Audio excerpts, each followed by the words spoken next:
A pregnant Florida woman was fatally shot following an intentional hit and run with a motorcyclist this past weekend. Crazy story out of Florida. You'll want to hear the details of this one, and let's discuss it. Okay, this happened in Volusia County. It's about 30 minutes north of Orlando. The lady's name is Sarah Morales. She's 35, 4 months pregnant. Apparently, she's coming home from work. She has some sort of altercation with a motorcyclist, right? Words are exchanged. She has an accident with him. Now, this is not enough to dismount him or cause serious damage, but it's still a situation where she should have stopped, exchanged insurance, whatnot. She doesn't. She flees the scene. Well, the motorcyclist decides, and apparently other witnesses, which is strange, but anyway, decide to follow her home. So they follow her all the way home. She goes into her house. They pull up in front of her house and get on the phone with 911 to report the accident that had already happened. For some reason, she walks out of her house with a firearm. So she gets a firearm in her house, exits the house, points the firearm at the motorcyclist and the witnesses, to which point they also armed, pull out a gun, fire twice, kill her. They fatally wound her. She died later at the hospital, 4 months pregnant. Horrible story. I heard the story.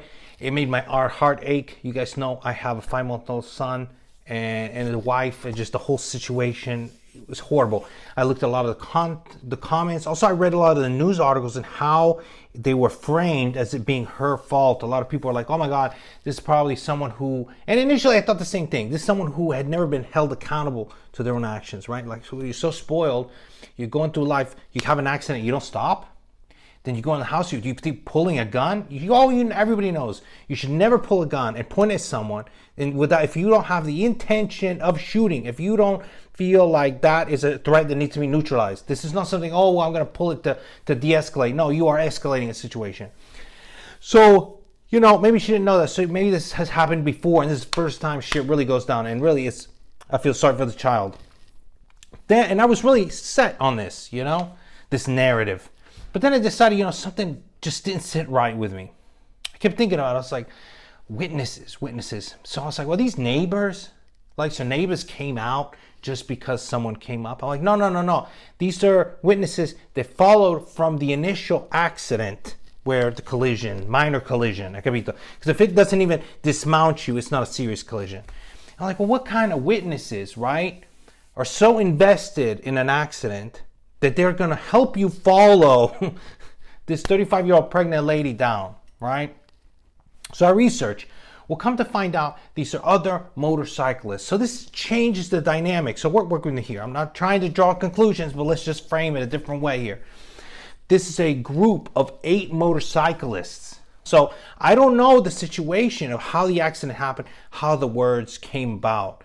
But guess what? The only real witness, impartial witness, other party witness is dead. So she's never going to be there to tell her side of the story. And the witnesses are also bikers. So, you know what I mean? And listen, I just saw another video not too long ago with bikers followed someone, threatening them. They can be very intimidating. Then also, all of these bikers are also armed. Like, listen, I got no problem being armed, having a weapon at home, whatever. But it's like, when I think of 8 dudes on bikes riding around town with guns on them, I don't really think like, oh, these guys, it seems a little bit like it's a gang. I don't want to say it, but these people can be very aggressive. Also, another frame. They followed her home. Now I guess you're right. You want to follow, you had an accident, you want to follow the person home. However, you're not a police officer. This is not your job. You could have just taken the license plate. This is not an actual serious crime. It's not a huge damage. You didn't hurt somebody. You didn't total a vehicle. What's the point of following someone home? Also, someone who's just a chick. What do you think the chances are that that's a stolen vehicle? You got to follow them all the way home. It's a little bit vigilante, a little bit, right? This thing could have been avoided if the person just took the license. But we never know. We'll never know what actually happened. Their side obviously is going to put them in the right. It's like anything, you're going to put it anyway. So you add all of these things together. They're armed. They pull up. I could see it. That she's pregnant, maybe her hormones. I'm not trying to justify the situation, but can you imagine people screaming, get out the car, get out the car. 8 bikers, maybe like, fuck, I'm going home. Then this banda di disgraziati follows you all the way home. loud ass bikes right in front of your house. You run in the house, you feel threatened, you grab a gun. I don't know why she exited, but you know, in those kind of situations, like I would have armed myself. I would have stayed in the house, call the cops, boom. Okay? Anybody come into my house or step on my property, that's a different story. But we don't know the circumstances.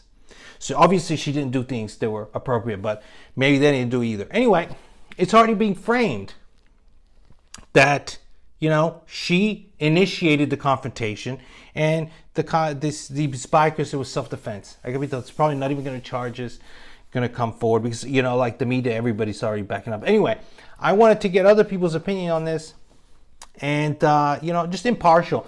I'm easy. I change my mind. You know, like I'm not somebody who's set in their ways. I know that I don't know everything, and I really jumped to conclusions here. You know, and a lot of people did. I saw some articles, comments were brutal, talking about while she's laying there before she's dying, thinking how stupid I was that I walked out with that gun. I was like, man, that's heartless, but they're right. But then I started researching. I see these details. I'm like, I don't know. Maybe there's more to this than meets the eye. I mean, there usually is. But anyway, let me know in the comments what you think. It is a crazy story, but you know, I really want to hear. You know, teach me if I don't know what I'm talking about. Grazie. As always, thank you guys for tuning in, and until next time.